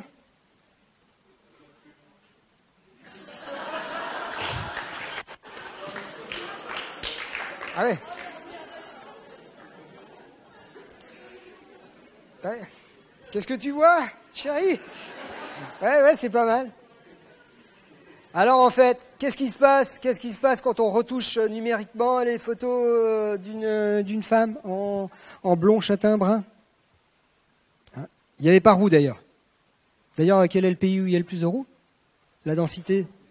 Ah ben, tout le monde dit l'Irlande, et non, c'est l'Écosse. C'est l'Écosse. D'accord, hein? C'est l'Écosse. Ok, donc il y a une hiérarchie d'ailleurs. Hein. D'abord c'est l'Écosse, ensuite c'est l'Irlande, ensuite c'est le Danemark, ensuite c'est la Suède et ensuite c'est la Bretagne, hein, puisque c'est un pays à part. Ok, alors on présente des photos, on a retouché les images. Alors là c'est exactement la même pose puisqu'on retouche. Parce qu'on pourrait se dire, j'ai mis une perruque blonde, je me sens plus belle. Parce que ça a été montré avec les femmes. Hein. Quand on leur donne une robe Dior, hop, tout de suite, elles ont une plus forte cambrure et tout ça, là, que quand c'est un truc acheté chez Kiabi. Enfin, je sais pas s'il y a des trucs... je dois pas y aller souvent, hein, Kiabi. C'est pas que des vêtements pour enfants? Non. Ah non. Non mais bon, excusez-moi. Vous voyez, je me suis trahi. Là. Bon alors qu'est-ce qui se passe? Eh ben en fait, elles paraissent légèrement plus jeunes, en meilleure santé... et plus de capacité de reproduction lorsqu'elles sont blondes. En fait, c'est un trait de jeunisme. C'est pour ça d'ailleurs qu'on dit nos chères têtes blondes. C'est un trait de jeunesse. Et les hommes sont toujours, enfin c'est la théorie évolutionniste qui le dit, à l'affût de la jeunesse parce que ça caractérise des capacités de reproduction. Alors c'est peut-être aussi un autre mécanisme, hein, qui est celui de la rareté.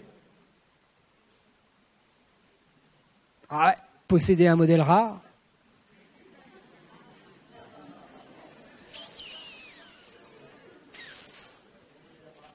Un modèle rare. Ah, voilà, c'est peut-être une pure théorie économique. Hein. Mais pourquoi les théories économiques ne seraient-elles pas non plus motivées par des composantes de type évolutionniste, hein? Voilà, vous voyez, en tout cas, voilà. Hein, c'est vrai que les femmes blondes paraissent toujours plus jeunes. D'ailleurs, c'est fréquent. Tu t'étais en blond, tu fais plus jeune. Alors, est-ce que vous avez un bon WHR, mesdames? WHR. Le waist to hip ratio. Alors, c'est le ratio tour de taille, tour de hanche.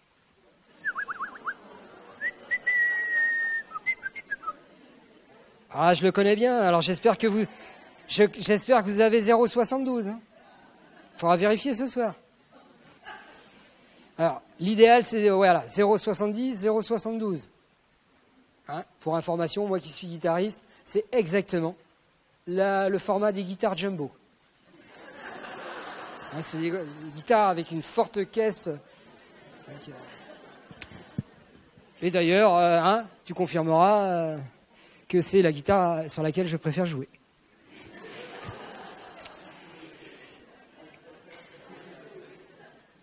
Alors, regardez à quel point les yeux des hommes sont formatés pour avoir ces préférences.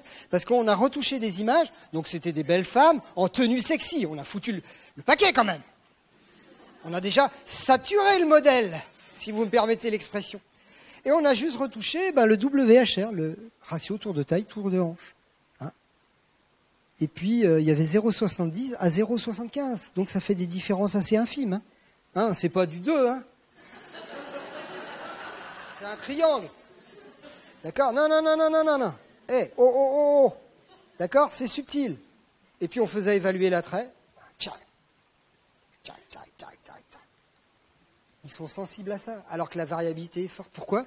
On dirait que les hommes ont un scanner à physique à femme. Voilà. Eh ouais. Un scanner du physique des femmes. Et des faibles variabilités, ben, ça change déjà.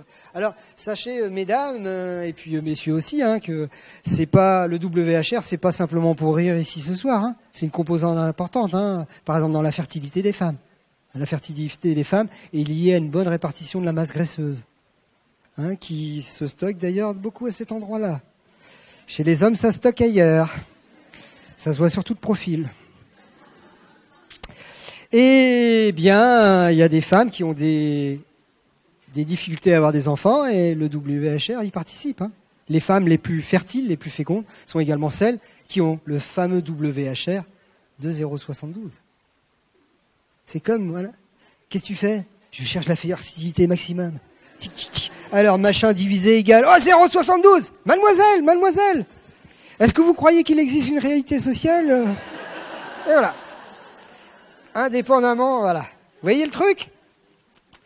Hein, c'est bien fait quand même la nature. Ah! Berthe! Je rappelle que Berthe, elle était toute seule. Est-ce qu'il vaut mieux avoir des petits pieds que des grands pieds? Bah, c'est utile les grands pieds. Parce que si on met la tapisserie à la maison, elle pourra aller plus haut. Eh, déjà. Ok? Alors, on a présenté des photographies de corps d'hommes et de femmes. Et donc, graduellement, on a un peu tiré sur la taille des pieds. Voilà. Et puis, on devait observer ça, puis les classer dans l'ordre de préférence. Alors, regardez. Hein? Ah ben, qu'est-ce qu'il faut lire là-dedans?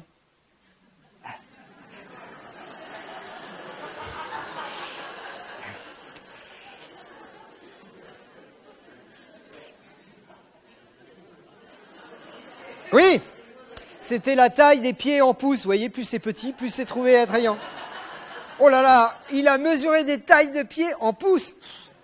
Pas facile à suivre. Hein. Voilà, en fait, ce sont les petits pieds.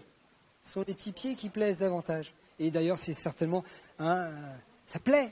Et encore une fois, qu'est-ce qui traduit une caractéristique plus enfantine? Les petits pieds. Les petits pieds. Vous voyez? Vous voulez trouver la femme de votre vie? Devenez chausseur. Hein? Ah! Et laquelle préférez-vous, là? Cher camarade, tu vas venir. La A ou la B? Allez, vite fait, hein, 1, 2, 3, 4. La A. Eh ouais. C'est la hauteur des seins. Eh oui. Eh oui. Elle a mis des petits ventilateurs. Et non. Voilà. Alors, vous voyez pas les chaussures? Si j'avais pris le temps, j'aurais retiré la rognure que nous avons faite. Et vous auriez découvert qu'elle, elle était sur chaussures plates. Enfin, elle était sur du plat. Et elle, sur talon de 9 cm. Et regardez comme ça remonte. Ping! Regardez notre camarade. Il va vous le montrer d'ailleurs. Regardez. Alors là...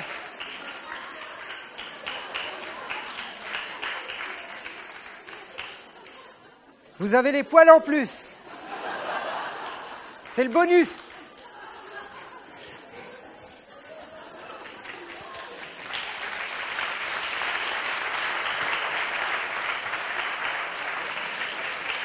Merci, merci. Ah, c'était pas prévu, hein. Il est arrivé comme ça. Ah là, c'est clair. Il va intéresser les légionnaires, hein. Il a les caractéristiques du bas, on dirait des pieds de chèvre. C'est clair. Alors oui, hein, les talons, les femmes...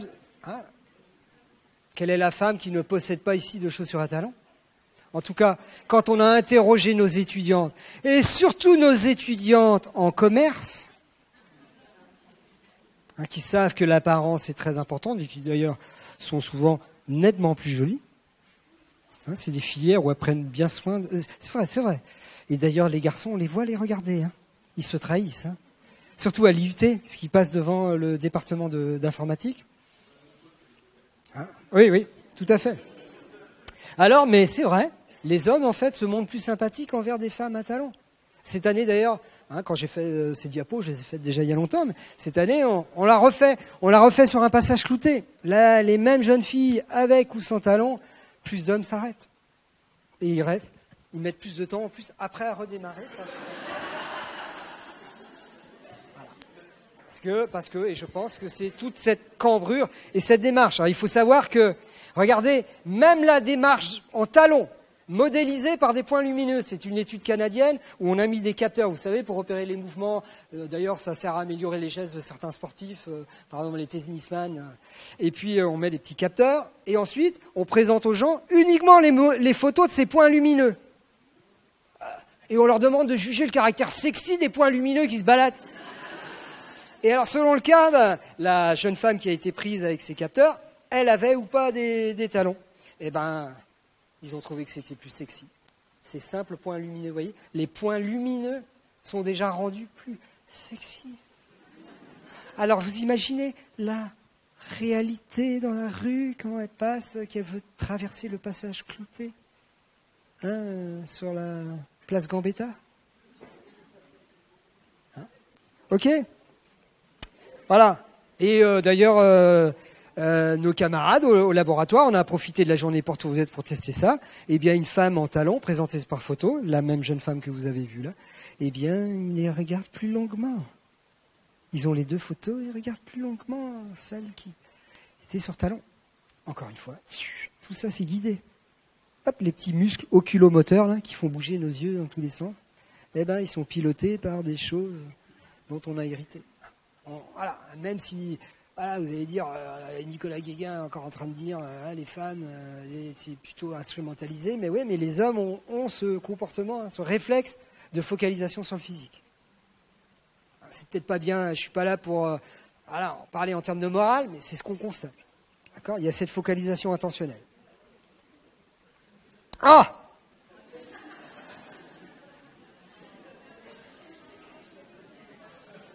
Ah ben là, oh, de tous les primates, c'est vous qui avez alors tous les primates ont des mamelles, mais c'est vous, mesdames, qui avez les plus accentués. D'accord ? Alors, là aussi c'est pareil. Les études montrent que les femmes exagèrent la taille des seins qu'elles supposent être la taille préférée par les hommes. Mais non, mais tes seins sont beaux, ma chérie. Oui, mais tu les voudrais plus gros. En fait, elles exagèrent. En fait, la courbe de préférence, elle est comme ça.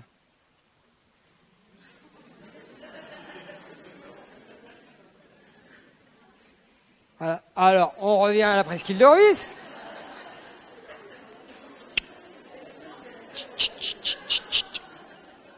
Voilà. On a changé la taille de la poitrine. Bon, après, ça a été fait par plein d'autres. Hein. Il y a plein d'autres études. J'ai pris celle-là. Regardez sur YouTube, hein, il y en a plein maintenant. La naissance de YouTube a fait qu'il y a plein de jeunes qui s'amusent à faire des exploits. Il y en a même qui font des simulations de vol, des trucs comme ça. Hein, des trucs, il n'y avait pas très longtemps, je voyais, c'était la réaction quand on tapait un chien. Un faux chien, hein. D'accord ? C'était sur un processus psychologique qu'on connaît bien. Bon, ben voilà, 90 km/h, temps de décision, moins d'1 seconde.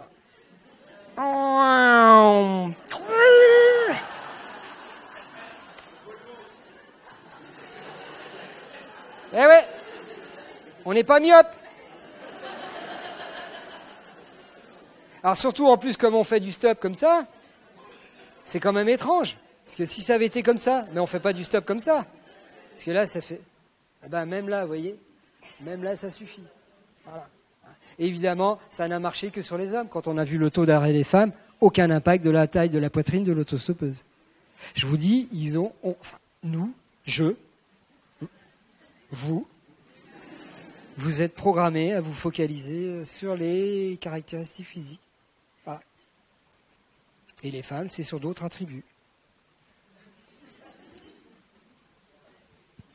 Les oreilles, oui. Ouais, je connais une blague comme ça. Oui. Voilà, c'est plutôt des attributs sociaux. Relevant du social, tiens, qu'est-ce qu'il fait comme job? Ah ouais, dis donc, tiens, il a l'air péchu, lui.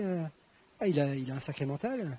Ah, il a pas peur. C'est pour ça que, voilà, on a fait la drague. Hein, j'avais prêté d'ailleurs des tenues de pompiers des étudiants.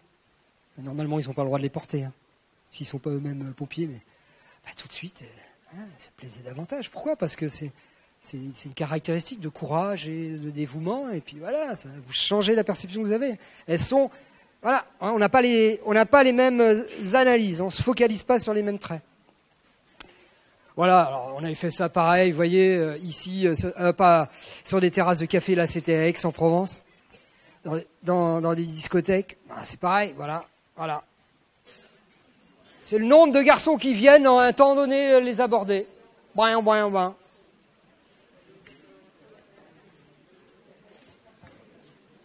Voilà. Ben oui, mais là après ils peuvent dire il y a trahison. Hein. Encore une fois. Alors c'est étonnant tous ces résultats parce que vous voyez les enquêtes, c'est-à-dire le déclaratif, c'est pour ça moi je suspecte toujours le déclaratif. Ouais, les gens ils donnent une réponse, mais est-ce que c'est celle qui détermine leur comportement? D'ailleurs je me dis si le déclaratif ça marchait si bien. Les meilleures sciences, ce seraient les sciences sociales. Puisque tout ce qu'elles trouveraient serait vrai. Enfin, ce seraient les plus prédictives. Je ne dis pas qu'il y a des sciences les plus prédictives. Bah non, en fait, en réalité, toutes les cultures montrent. Alors, il y a plein de phénomènes. Il y a, par exemple, les hommes quand ils sont à jeun, quand ils ont faim, quand ils sont en hypoglycémie. Ça a été montré en interrogeant des étudiants avant qu'ils soient rentrés aux rues, après qu'ils en soient sortis. Donc, à satiété ou pas à satiété. Eh ben, ils préfèrent effectivement les plus fortes poitrines avant d'aller manger. Vous voyez? C'est une variable de contexte, c'est pour ça que c'est très difficile les sciences humaines. Bah, qu'est-ce qui se passe? On a posé les mêmes questions, toi tu trouves ça, moi je trouve ça. Bah oui, mais entre les deux, il y avait la glycémie. Voilà. Il y en avait un à 0,6 et puis l'autre est passé. Ah bah oui. Voilà. Vous voyez? Alors, n'empêche que c'est parce que les femmes croient aussi ça, que beaucoup font des augmentations mammaires. Hein. Il y en a même qui ont pris des risques, puisque apparemment en France on fait des bons Airbus, mais les prothèses mammaires, c'était pas le top là-bas avec PIP là. Vous vous souvenez, grand scandale sanitaire. Et souvent, c'était ces problématiques-là. Vous voyez, puis les hommes, là, voilà, c'est pareil. Il n'y a pas que la taille non plus, il y a la petite échancrure. Ça avait été testé aussi un petit bustier, pourtant le bustier moulant. Avec l'échancrure, on a testé. Hop. Alors on mesurait à quelle vitesse ils étaient abordés. Ça s'appelle la latence d'abordage. C'est-à-dire, la jeune femme s'installe, clic, déclenchement du chronomètre. Tiens, un garçon, clic, arrêt du chronomètre. Ben oui, on n'a pas le choix. Excuse-moi, est-ce que tu sais combien de secondes tu restais à temps Comment voulez-vous qu'on le sache? Donc on est bien obligé de le mesurer à l'insu des personnes. Eh ben voilà, dès qu'il y a l'échancrure,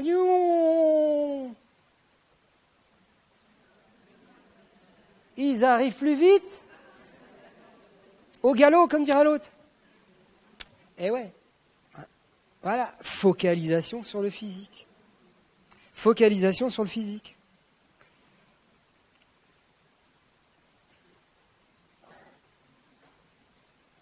Ah oui, et puis ça modifie la perception que l'on a des jeunes filles. Alors on leur dit, ils voient une jeune fille, et puis la taille de la poitrine change, et puis là on leur demande, selon vous, combien de chances vous croyez que vous allez de sortir avec la jeune fille? Et puis on dit, quelle est la probabilité qui est quoi? Oui, une échelle de 1 à 9, pardon. De sortir avec elle, et puis également, même chose, selon vous, est-ce qu'elle acceptera de coucher dès le premier soir? C'est pas moi qui posais la question. Mais il y a des collègues qui font ça. Il y a même les Américains. À quel point vous aimez votre mari? De 0 à 10. Ok? En tout cas, la poitrine a une influence. Échancrure visible, elle a plus de probabilité de sortir, plus de probabilité de coucher. Comme il croit ça, il y va. Il va optimiser ses chances. Alors, est-ce que c'est vrai? Eh bien oui, c'est vrai. Il y a une grosse étude australienne qui avait montré que les femmes, plus elles exhibaient de leur poitrine, plus elles étaient effectivement actives sexuellement. Donc, vous voyez, toujours, l'être humain, il a, en tout cas l'homme, il a quelque chose qui le pousse à se focaliser sur le physique et à être opportuniste. Parce que, alors, la théorie qui nous guide ça, c'est celle de la pression à se reproduire, enfin à disséminer ses gènes. Alors vous allez dire, mais c'est impossible aujourd'hui, puisque la contraception existe. Oui, mais la contraception, à l'échelle de notre évolution, elle est ridicule. Ça fait 100 ans de contraception pour des millions d'années d'évolution. C'est peu de choses. Ça n'est qu'une feuille dans un gros dictionnaire. Ok. Alors, le maquillage, belle industrie. Est-ce que ça a une influence, ça? Oh là, elle a une tête ripolin, elle. Alors, qu'est-ce qui est le plus important d'ailleurs, mesdemoiselles? Le maquillage des yeux, des lèvres, de la peau, ou l'ensemble de ces trois parties, ou aucune? C'est tellement mieux quand tu es naturel. Alors, ça c'est les notes. C'est le combiné, mais après c'est les yeux. C'est les yeux, et rappelez-vous que les hommes étaient également sensibles à la dilatation pupillaire, vous voyez, ils consacrent beaucoup de temps. Ils consacrent beaucoup de temps à ça. Alors, c'est pas la première chose qu'ils regardent chez une femme. Alors, comment on le sait? Bonjour monsieur, qu'est-ce que vous avez regardé chez la jeune fille? Le gars, il va pas dire... Non, elle était de face. Et comme il n'y avait pas de miroir derrière... Mais comment on le sait? Eh bien, on utilise un appareil qui s'appelle un oculomètre. Un oculomètre, ça permet de savoir comment vous faites varier votre regard, la saccade oculaire et le point de fixation là où vous regardez. J'en ai un, on en a un au laboratoire. C'est pas vrai. Et en fait, systématiquement, ils vont sur des points, c'est des points physiques. Alors que les femmes vont se balader là, et sur les mains, les oreilles. Des drôles de trucs, alors que les hommes, hop, on revient. Alors, ce qui est vachement marrant, c'est aussi les études où on va dire, bon, attention, n'essayez de pas regarder les zones érogènes. C'est pour ça que des gens disent que c'est un automatisme, parce qu'ils peuvent pas le contrarier. Il y a des choses qu'on ne peut pas contrarier. C'est pareil que ici, si je vous envoie un jet d'air sur la paupière en vous disant, essayez de pas fermer les yeux. Vous pouvez pas, c'est un réflexe. C'est quasiment le même statut, vous voyez, mais c'est cognitif. Voilà, c'est du traitement de l'information. Alors le maquillage, pareil, vous voyez, on a des jeunes filles, absence, présence de maquillage, mesure de la latence, c'est-à-dire la vitesse à laquelle un garçon vient les aborder. Voilà. Ça diminue cette latence-là. Elle l'a très bien compris, d'ailleurs, à l'industrie cosmétique. C'est un marché, un grand marché pour vous rendre plus attrayante. Le jour où les hommes coderont sur d'autres valeurs, c'est des industries qui s'effondreront. Bon, est-ce que c'est demain la veille? Je pense pas. En tout cas, moi, j'aurais fini ma carrière.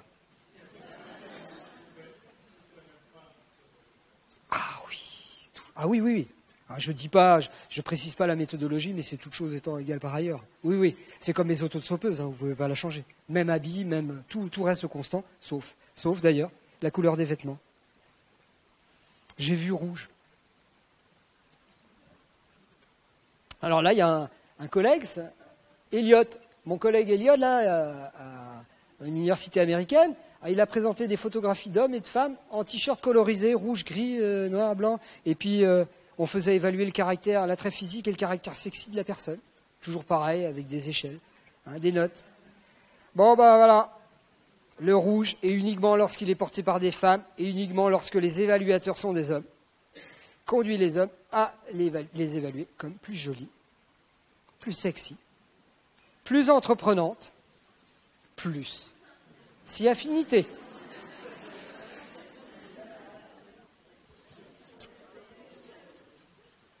Alors il y a même des résultats très étonnants, hein, c'est Elliott qui l'avait montré, il présentait une photographie sur un écran d'ordinateur, on faisait croire que c'était une tâche de jugement de CV. Et en fait, les gens s'installaient là et on disait, bon ben, vous allez rester là un moment, je vais chercher mes formulaires. Et on avait observé que ce qu'il mesurait, c'était le rapprochement de la photo, le déplacement de la chaise. Et en fait, quand elle était en rouge, il s'approchait plus. Voilà. C'est pour ça que le taureau, ben, il vient... Voilà. Voilà la couleur des vêtements. Alors, on avait fait ça dans les bus de van. Hein. On avait la même jeune femme, hein, pour répondre à votre question. Mêmes habits. On a trouvé exactement les mêmes habits, mais dans 2 couleurs. Voilà. Et elle était occupée à lire. Dans tous les cas, occupée à lire. Voilà. Et puis, on regardait le temps passé par les hommes à la regarder. Ah, voilà. En rouge, plus de temps. Voilà. Alors, pourquoi ? Alors ça, c'est la chose la plus difficile à essayer d'expliquer. Ah, je vous avais dit tout à l'heure, mesdemoiselles, toutes les femmes disent qu'elles aiment bien les approches très originales. Bon, ok, dit ça, ben on va aller voir. Alors, il y avait des étudiants, ils avaient testé ce qu'on appelle un pied dans la porte. Et puis, alors un pied dans la porte, alors là, la pied dans la porte, c'est une technique d'influence qui consiste à demander un petit quelque chose et ensuite demander quelque chose de plus important. Ce qui permet d'augmenter le taux d'acceptation du plus important. Par exemple, si vous voulez de l'argent pour le parc-mètre dans la rue, je le fais souvent, eh bien, vous demandez à la personne si elle n'a pas l'heure ou si elle ne sait pas où se trouve la place de la République. Et là, vous dites, ah d'accord, merci, excusez-moi, je suis un peu embêté, vous ne savez pas un euro pour le parc-mètre ? Ça marche. Voilà, ça marche plus que si vous aviez demandé directement l'euro. Ça s'appelle un pied dans la porte. Bon, ben, les étudiants, des hommes de 19 ans, hein, ils ont testé. Donc, en condition contrôle, on les appelle des compères. Hein. Ils demandaient directement à la jeune fille si elle acceptait de prendre un verre avec lui. Et puis là, oh, c'est gros, quoi. Excuse-moi, t'auras pas du feu, s'il te plaît ? Ou alors, tu sais pas où se trouve la rue de la machin, là, la rue de la soif ? Ah non, une direction très connue. Alors là, quand même, les filles, il vous dit ça, le gars. Bonjour l'approche originale. Excuse-moi, t'as pas du feu, s'il te plaît ? Tu viendrais prendre un verre avec moi ? Je l'ai vu venir, lui. Non, bah si.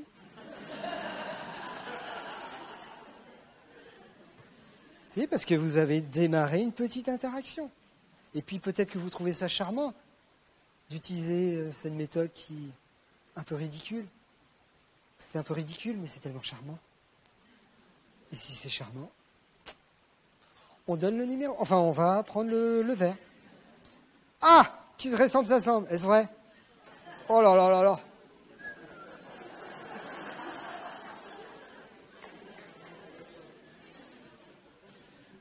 Ah, est-ce vrai ? Qui se ressemble, ça semble ? Parce que, de toute façon, ce qu'il y a de bien avec les proverbes, c'est qu'on trouve toujours le contraire. Hein ? Les contraires s'attirent. Alors, et alors, il y a la dame qui va dire ça dépend. Ah bah avec ça, on n'est pas sorti de l'auberge. Alors, il y a un gars, il est parti voir des subtilités d'assemblage de couples. Il est parti observer 42 457, très précis, de couples dans la liste 1920-1984 du Who's Who américain. Qui est qui les VIP américains. Enfin, les gens qui sont un peu connus. Hein. Et puis, il est parti voir l'association de la fréquence des lettres de commencement des prénoms des hommes et des femmes. Je vous explique. Alors, il y a peut-être des statisticiens ici. Imaginons que S, comme initiale du prénom, se trouve dans 20% des cas chez les hommes. Stéphane, ça commence par un S. Sam, ça commence par un S. Imaginons que tout ça, c'est 20% des cas chez les hommes. Et puis chez les femmes, c'est 15%. Stéphanie, Sophia. Alors, la probabilité qu'un S épouse une S est donc du produit de leurs probabilités respectives. Donc 0,03% de couple de SS.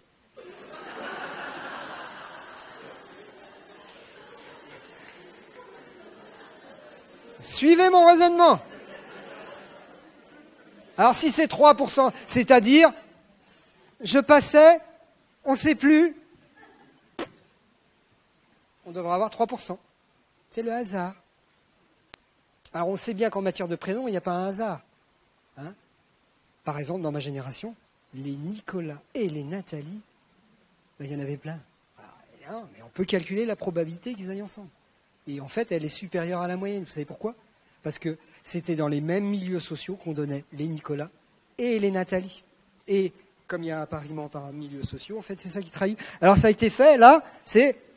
Ah, hein, eh ben, sur le nombre de... Mais tiens, j'ai refait 2 fois, mais qu'est-ce que c'est ça? Eh ben, en fait, c'est 3%, mais dans la réalité, c'est 3 fois plus. C'est-à-dire presque 10. Christine a plus de probabilité d'épouser Christopher que d'épouser John. Parce que c'est... Évidemment, Clovis, qui arrive dans une soirée, il rencontre Clotilde et Mathilde, et il va plus discuter avec Clotilde, et comme il va plus discuter, ben, ils vont peut-être se plaire davantage, et voilà. Vous imaginez, vous ne pouvez pas croire que ça puisse arriver, mais évidemment...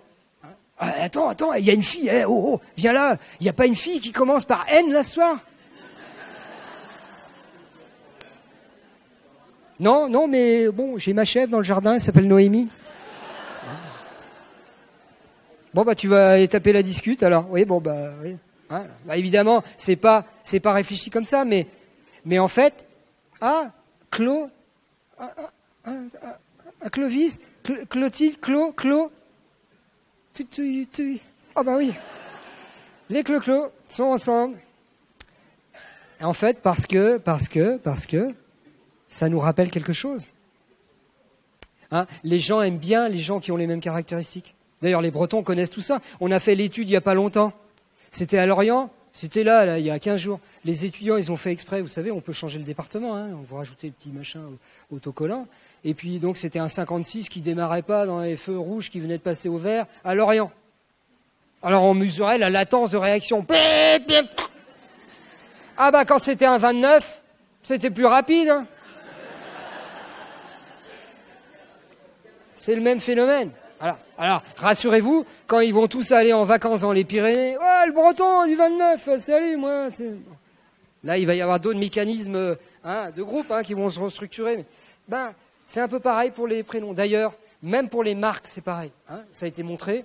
On fait goûter 2 thés à quelqu'un. C'est les mêmes thés, en fait. On leur ment. On leur dit qu'il y a une différence subtile, comme pour les vins. Ils goûtent les 2 thés. Les 2 thés portent 2 noms différents. Par exemple, je m'appelle Mathieu et il y a un des thés qui s'appelle Mataku. C'est des thés japonais, et l'autre s'appelle Ataku. Mataku, Mathieu. Il goûte, on lui dit lequel tu préfères, il va répondre Mataku. Ce qui nous ressemble, en fait, c'est ce qu'on préfère. Et ben voilà pourquoi il y a des SS. Regardez ceux-là, alors. Alors ça va loin. Elle, lui...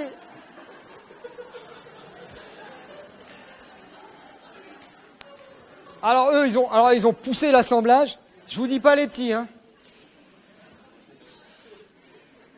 Qui se ressemblent, s'assemblent.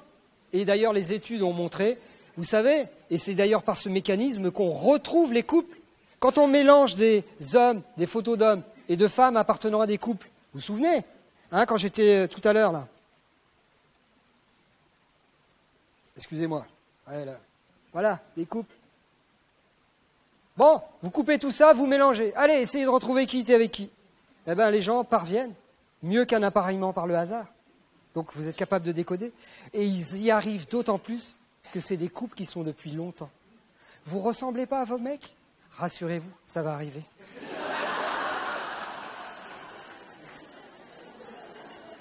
Vous finirez comme ça.